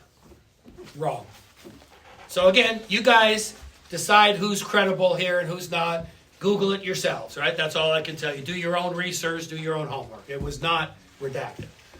They had to live with that It contract. was something. I'm I don't remember what it was. don't Okay. remember what it was, but it was The a UPS. UPS driver that actually worked here, and because that got brought out last time by the other union busters, and he corrected them on that. Well, again, do the research yourself. I That's right there. Right, it was, I'm just explaining, it was another UPS Uh-huh. driver and he was telling us, Okay. Again, all I can say is, do your own homework, look it up yourself. Let's move on. So, yeah, so, or there are other possible things that can happen. You can work without a contract, right? Continue to work without a contract. Or, if you reject the company's final offer, but you don't go on a strike, the company can shove it down your throats. The company can implement the terms of their last, best, and final just as if you had agreed to it anyway. Right? Or, I thought it fell back to the old contract. well, that's if you work without a contract, it's status quo under the same conditions. I must have missed what it said. Yeah. But if you reject the final offer and don't go out on strike, the company has the option of implementing the terms of their final offer, just as if you had accepted it anyway. Okay? Or you can be locked out, which is like a reverse strike, right? The company can tell you, hey, guys, don't come into work, right? Or you can go on strike. Has that ever happened where the company locks them out? Oh, plenty of times. In fact, even with the Teamsters, I'll show you different lockouts that have occurred. It doesn't get as much press as strikes, but they ITHC happen. never had a lockout. What's that? Our union never had a lockout. Right. I'm not saying every union has lockout. By the way, it's not the union. Yeah. It's not the union who locks you out. The union takes you out on strike. The company locks you out. Yeah. Right? Yeah. So Parson has never had a I was lockout. gonna say we never got. Correct. No, by the way, many companies have never had lockouts, right? Yeah, But I've they never do heard have. of that. So we're just talking about all the different things that can happen. Okay. So what happens if you vote the Teamsters in? And the Teamsters go to the bargaining table, and just as an example, right? Because again, I don't know what they're going to ask for or propose, right? But just giving you an example. $1 million. Yeah. Let's say they come to the bargaining table and they say to the company, we want you to freeze your 401k plan. And instead of that, we want you to contribute that money to our Teamster pension plan, right? Which, by the way, is a proposal I made in a lot of contract negotiations for the Teamsters. Okay. So, by the way, my bet is, anybody wants to make a side bet, because it is only a bet, only a guess on my part, but if anybody wants a little money side bet, I bet if the Teamsters get in, I bet that's exactly what their proposal will be. They will ask the company to freeze their 401k plan and instead contribute to the Teamster pension plan. So let's just say for sake of argument, that's their proposal. And another proposal is, let's say they say to the company, we want you to get rid of your health insurance plan, and instead we want you to contribute to the Teamster health and welfare plan. Okay? So let's just say that that's a couple of proposals from the Teamsters. And let's just say, again, I don't know what Parsons' response would be, but let's just say for this discussion that their response is, no thank you, right? We are not going to contribute to your pension plan. We're going to keep our 401k just as it is. We're not going to contribute to your health and welfare plan. We're keeping our current health insurance plan as it is. At that point, what can the Teamsters do? Go back to the table. That's one thing they can do, even though that's kind of the definition of insanity, doing the same thing over and over again and expecting a different result. But yes, they can go back to the table. What else can they do? well, when they go back to the table, they're gonna renegotiate. Yeah, and what if still the answer is no? What can they do? We're not negotiators. Okay. Well, I'll tell you, there's only a few things. They can try to keep negotiating, as Jimmy They said, can strike. or they can Strike. they can go out on strike, or they can swallow hard and accept the company's proposal. Right? But the negotiation comes from who? It's between the union and the company. And where's in the negotiation, in the bargaining and everything come from What do you mean comes from? A third party. Is that what you're saying? the I employees? understand. They can step in and say, these are some of the things that we want. This is what we're going to You could always say what you want, but Right. the union has a power of attorney. They're the ones that ultimately decide what goes on at the bargaining table. The representation is Well, what the you- union, What if the they really drivers wanted have. to, they Drivers could want. sign it and just move on. They Because could. they have the right Yes, to. that's what I just said. That's what they did with UPS. Yeah, so that's what I'm saying. The Yeah. point is, they have a power of attorney. That's what you do. When you elect a union, that's what you're doing. You're giving them power of attorney at the bargaining table. Okay? So again, so if the Teamsters tell you not to worry about a strike, you may want to worry about the quality of the contract that you get. By the way, the Teamsters strike more than any other union in the United States, year in and year out. Almost every year they have more strikes than any other union. Have strikes or threats to strike? So Well, what both, other- but what they- other but I'm talking about unions actual instead of strikes. the But teachers they are the union largest have? union, so you're looking No, at. they are not the largest Or- union or- anymore. Okay, they're a large union, so you gotta look They at are a the large union, they're What not is- the largest. What is the largest union? Largest union in the United States today is AFSCME, the American Federation of State, County, and Municipal Employees. And they, How do you hire those guys? Same as any union. Yeah, yeah. okay, so they're not the largest union, but, you know, so they have a lot of strikes. Now that, the largest union, how many strikes do they have? Much less than What the do they Teamsters. represent? Who They are were- they? I've never heard of them. They represent public employees, So like the city teachers workers, union. state workers, federal government workers. Teachers, Yeah. teachers, Yeah, some teachers, others are. some teachers, other teachers are in different Seems unions. like they Yeah. have Now, a how lot of far, strikes. how Huh? did Parsons get those guys? They're that good. We gotta start keeping- So, Go to work for the state. yeah. So, State of Utah. this is the first page of the Teamster Strike Manual, which they don't show employees like you.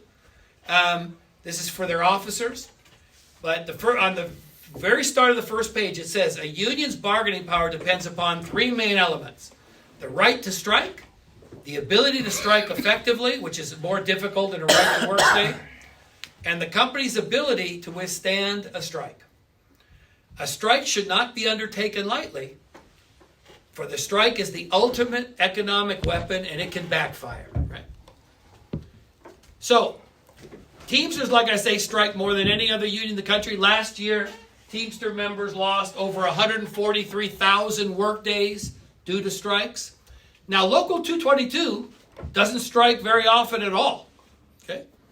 The last strike Local 222 had was against CPC, which was an absolute disaster for the Teamsters, right, and for their members. Okay, but they don't strike very much. If you go out on strike, though, understand every week you're on strike, you're losing almost 2% of your annual pay. That's simple math, right? 1 week divided by 52 weeks is 1.9 something percent. And once you go out on strike, as soon as you get to the picket line, no more paycheck, right? You don't collect any more money from the company. Well, if we don't clock in, we're not getting paid. Yeah. That's how it works now. And then, You don't come to work. You don't. well, that's right. Yeah. That's exactly right. You don't come to work, you don't get paid.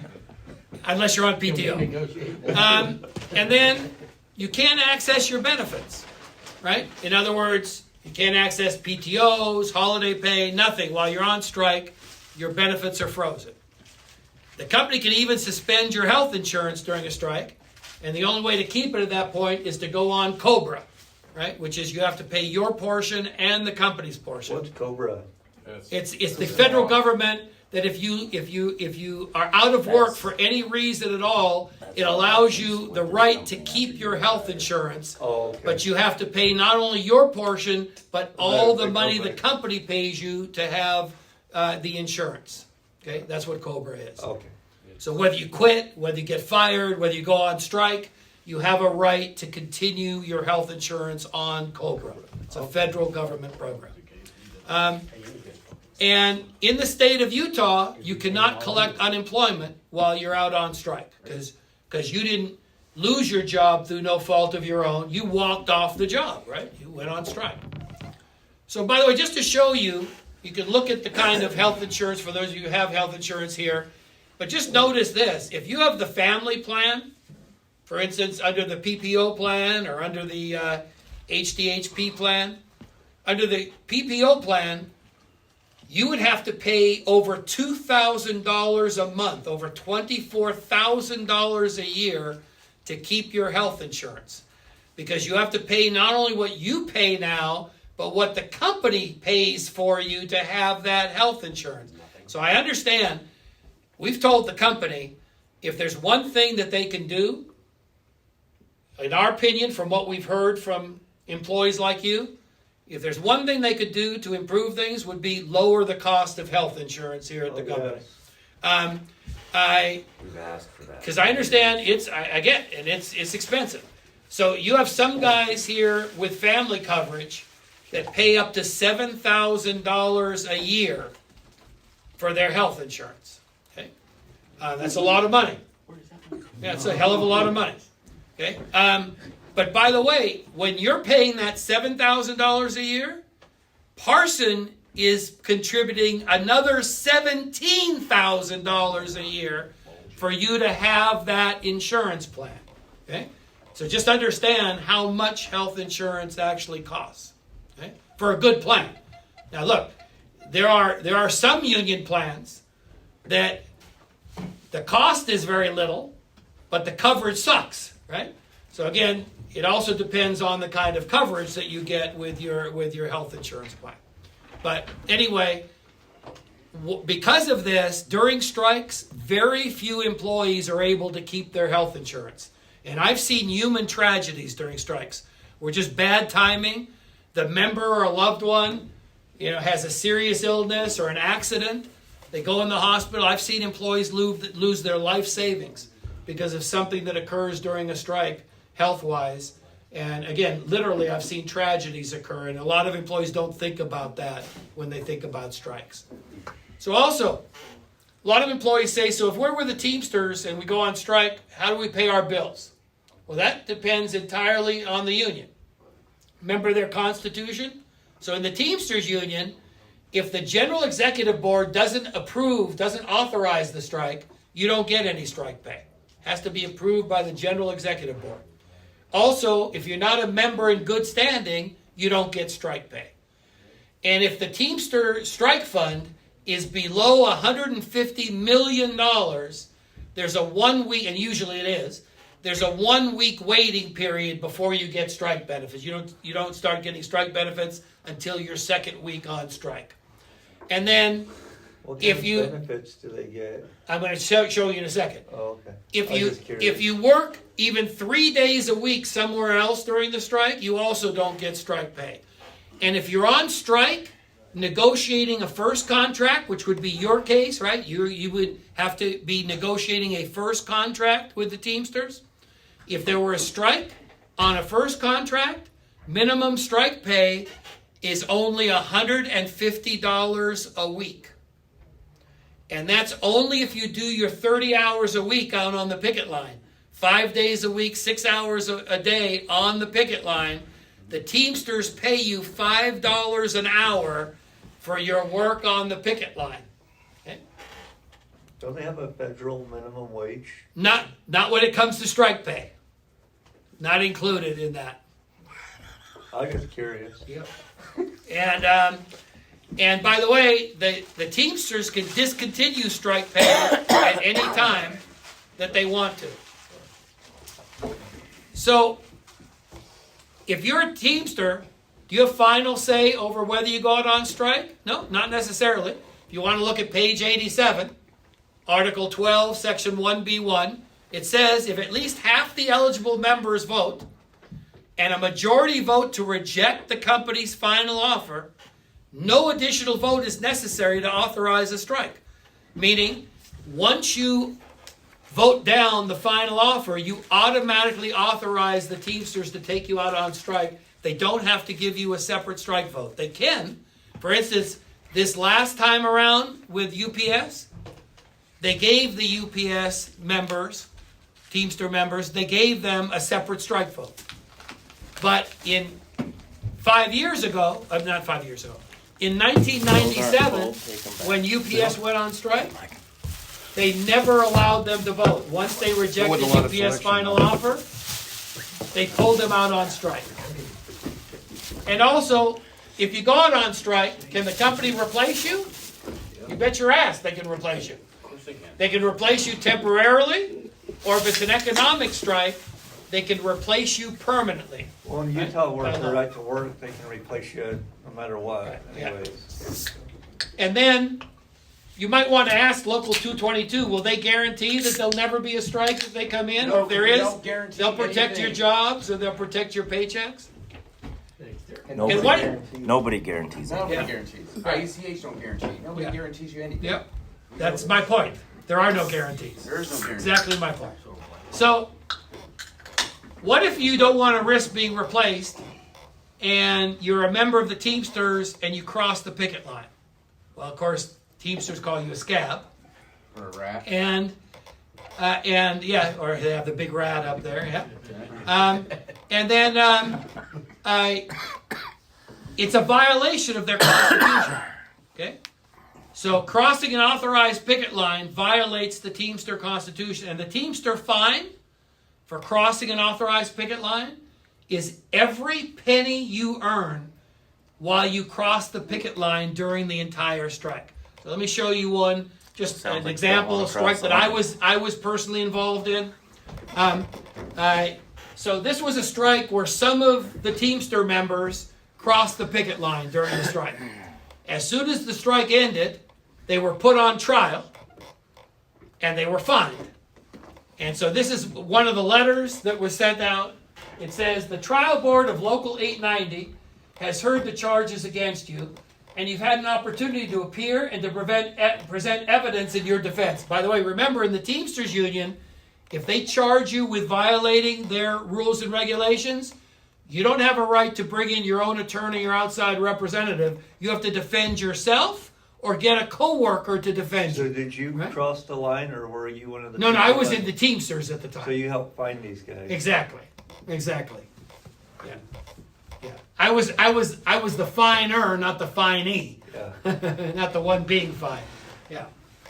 So as it says here, we found you did in fact cross a sanctioned picket line. We hereby levy a fine in the amount that you earned while being a member of Local 890 and crossing the picket line. We have estimated that amount to be $16,640.40. You might say, 40 cents? How is that an estimate? Well, it's really not an estimate.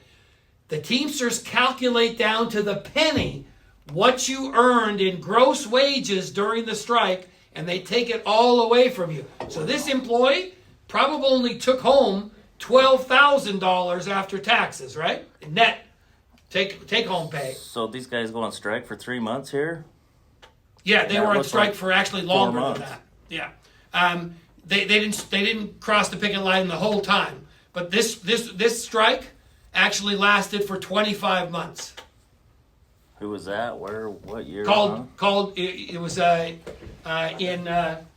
can't it was read in it. 1999. It was Basic Vegetable Products that got bought out by Conagra, and that strike lasted for 25 months. Jimmy Hoffa Jr. walked the employees back through the gates of the plant. 770 employees at this plant. Walked them back in when the strike was finally settled, but they had to come back for less than they had before the strike. Less pay, less benefits than they had 25 months earlier when they went on strike. So why It was did they complete- go on strike though? They went on strike for more money, better benefits, and for work rules. Because work rules was the main thing for the company. This company was getting a lot of competition from China. And so they asked for certain work rules, and the Teamster said, no, we don't agree to changing these work rules. That was the main reason for this strike. Okay. Lasted 25 months. Again, you can look this up too. So, We got that. We can look at everything. yep.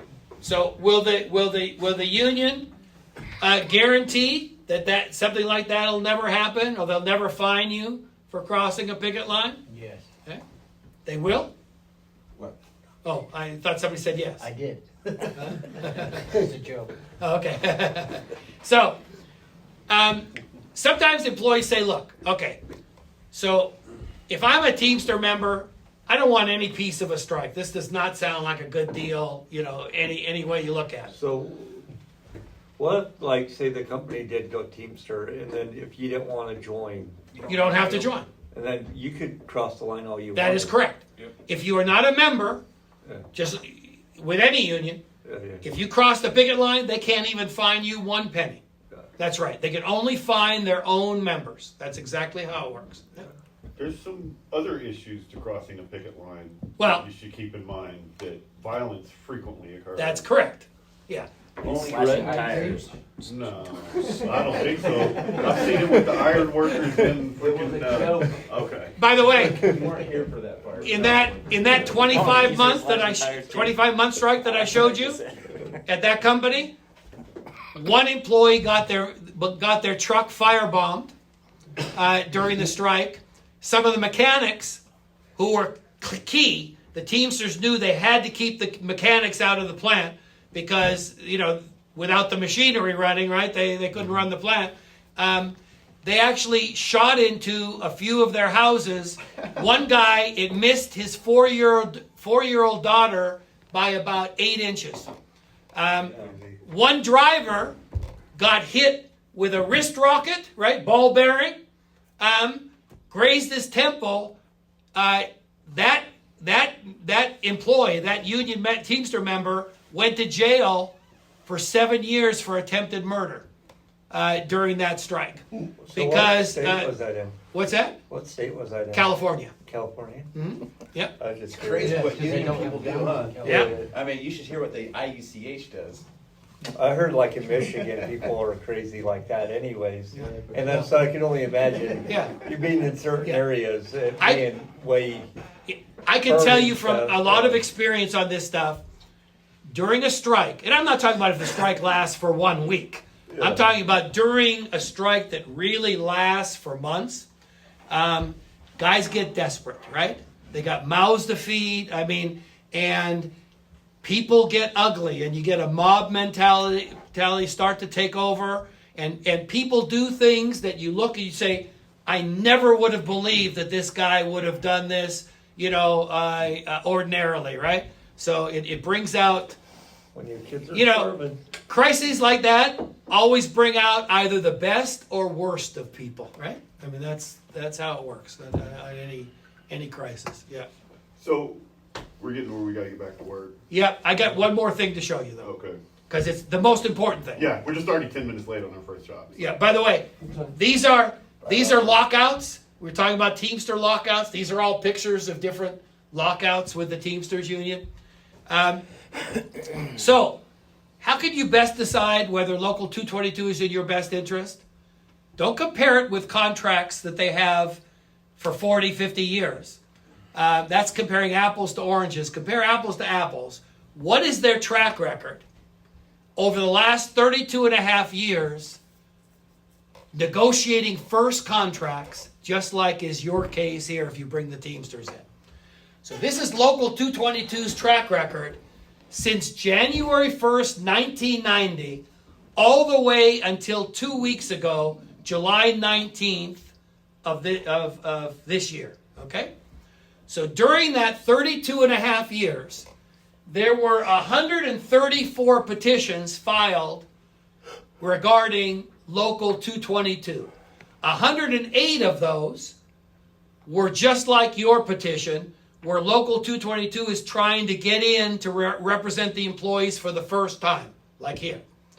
26 of those 134 were petitions filed by members of Local 222 trying to get rid of the union. Okay? So let's just look at the 108 that are just like yours. Of those 108 elections that Local 222 has had in the last 32 and a half years, they won 23 of those elections. So they've won 21% of the elections. They lost 39 of those elections. So they've lost 36% of the time. And 42 times they withdrew the petition. They pulled the petition. A union only withdraws a petition when they know for certain that they're going to lose. Because if they think they have a chance of winning, they go through with the election.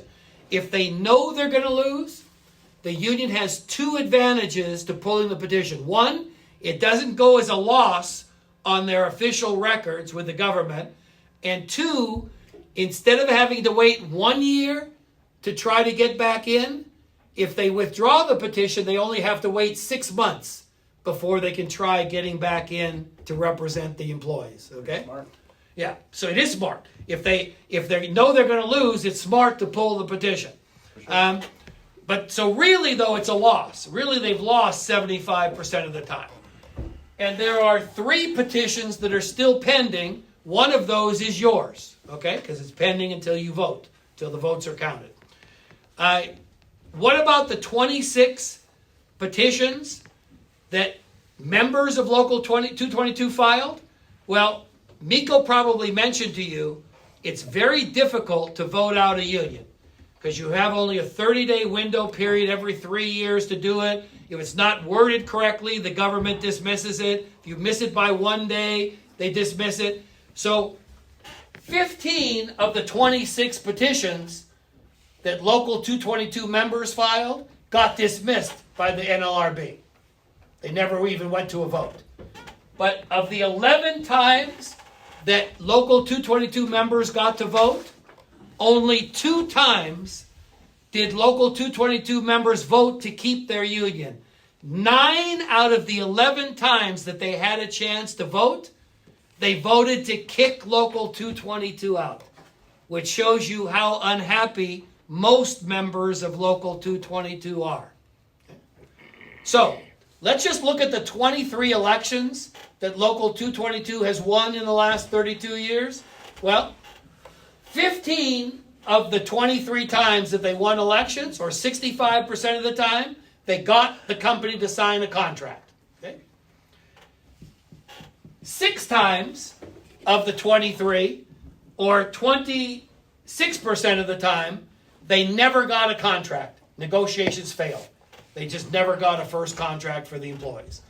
And 2 out of the 23 times, 9% of the time, the company shut down the facility and everybody lost their jobs. Okay? Now, how long did it take them to negotiate the first contracts? Well, 5 of them they negotiated in less than 6 months. 4 of them took them between 6 months and a year. 2 of them took between a year and a half. And 1 of the contracts took them over 2 years to negotiate, for an average of 10 months in negotiations for first contracts. So, they won 21% of the elections that they've had in the last 32 years. They got contracts signed 14% of the time. What happened in those 15 first contracts that they got signed? Well, 2 of the 15 times, they got employees like you more. 13% of the time, they got more for employees like you. But remember something, more doesn't mean more than they would have gotten without the Teamsters. Meaning, let's say the Teamsters negotiates for a year and they get you a 3% pay raise.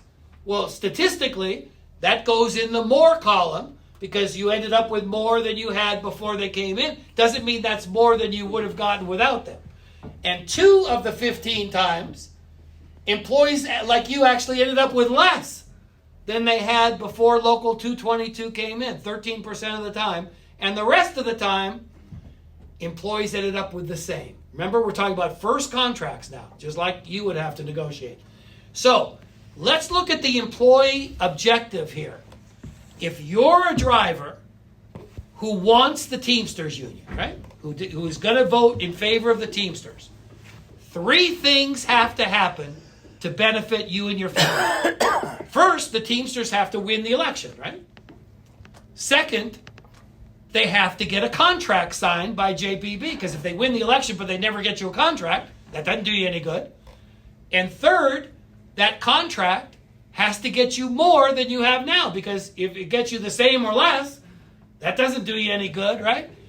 Local 222 in the last 32 years has only been able to achieve the employee's objective 2% of the time. They have failed to achieve the employee objective who votes for them 98% of the time. That's weird. That's not what they tried to bargain with IUCH last time. And that is the horse that you're being asked to bet on, gentlemen. That's their track record. Well, we got a shot. No. You do. Yep. Right, we got a shot. Got a shot. That's true. So here's the thing, Mike, Penn. Yeah. This is what's about, okay? IECH is not representing the I just drivers. had to say Okay, there's so much favoritism within this IECH. Okay, and Everywhere. And the thing is IECH is ran by Parsons, paid by Parsons. That's not true. It is true. It's And not true. The company's already in violation. Their company's already it's campaigning for IECH. They're allowed to. Are they? The company has a First Amendment right to express their opinion. Because it says here on the law that they can't. They can. Where does it say in the law? Show me that. Well, I got to turn. Why don't you this read off. that? 1 second. Wasn't it on the? They have an absolute First Amendment right to express their opinion. They can't threaten you. No, they can't say, hey, they if can't you don't vote for IUCH, your ass is out of here. That would be illegal, right? I thought they said they they wasn't going to campaign for the. Campaign. They said they weren't gonna interfere. They can't. They, Interfere is different. Yeah. Coercion and Well, interference like is what different you're under the doing, law. you're interfering. That's not interference under the law. interfering. Interference under the law is trying to coerce or threaten you. That's interfering. Why do we have to revote? What happened? Because What one what of charges stuff? all of the charges were dismissed except one, and the company had What two was the choices. one? The one was something one of the consultants here said last time. I'm What not was sure it? exactly what it was, but they said something that wasn't true. Well, you don't know what I it don't was. know what the exact statement was. No, What? something about something that happened in Chicago. Another back east thing. Yes, it was a back east thing. That You know, they- that's the whole thing. It's the whole eastern side. But anyways, long story short is like I said, they need better representation here. Okay, 222 has done badass for me. It's done a lot badass for a lot of these Geneva drivers. Geneva's thriving. They got awesome benefits. They got awesome pay. You know, they get the grievances are all, you know. The thing is here is with IECH. You're here at IECH. You're here at Parsons. That's it. You're Parsons. You can't. Let's say you don't want to be a mixer driver anymore. You want to go be an aggregate driver. You know, those guys make less than we do. You know, if we can get Teamsters in here, sweet. They're going to represent all the drivers, not just the mixer. No, they are drivers. not. Yeah, sure. This election is only deciding for the ready mix drivers. Nobody else is voting. Oh my God. Damn. You're saying eventually is what you're saying. They're going to try to organize the others. It's good. Yeah, exactly. Oh, I'm sure they will try. For sure. Yeah, because it's more dues for the union. Of course, they'll try to organize more workers. Yeah. Right, and the dues is fine. You know that's the whole thing. It's like, you know, you keep saying, it's like, where does the money go? Where does the money go? Yeah. You know. Bramwell says the meeting's over. We Oh, can okay. go to work. Yep. All right. Hey, Again, guys, one last actually, thing, guys. I got one last Yeah. thing. Whatever you do is vote. Yeah. So I've talked to the local 222. You know, on the IUCA trip, I've talked to Jose. The one thing we don't want is anybody voting none. Right. Nobody wants that. Why? Everybody vote. Yeah. Everybody. Because employees traditionally make about I'm throwing mine away 25% less if they don't have unions. Right. So Yeah. don't let the company take us over a barrel. Yeah. Vote for some union. I appreciate your time. Yeah. Yep. Thanks, Mike. I was just asking. No, no.